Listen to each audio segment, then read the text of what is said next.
আল্লাহ বলতেছেন যে যে কেউ যে এই জীবনের চাকচিক্যকে পছন্দ করে বা চায়, তাদেরকে আমরা সেটা যতটুকুর জন্য তারা মেহনত করবে সেটা আমরা তাদেরকে পুরোপুরি দিব, এবং তাদের কোনো কিছু কমতি হবে না। মানে তারা যেটার জন্য মেহনত করবে, শ্রম দিবে, সেটা আমরা তাদেরকে পুরোপুরি দিব, কোনো কিছুর কমতি হবে না।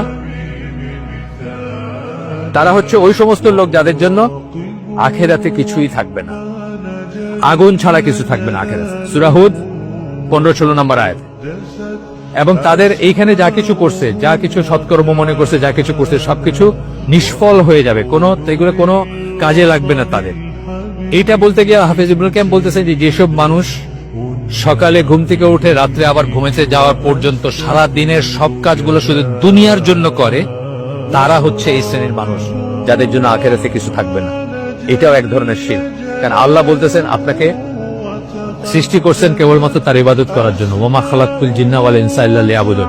আর আপনি করতেছেন কি, আপনার জীবনটাকে দিয়ে দিয়েছেন শুধু এই দুনিয়ার সম্পদ আহরণ করার জন্য। আল্লাহ কোনো ফ্যাক্টর না আপনার কাছে। এটা আরেক ধরনের শিরক।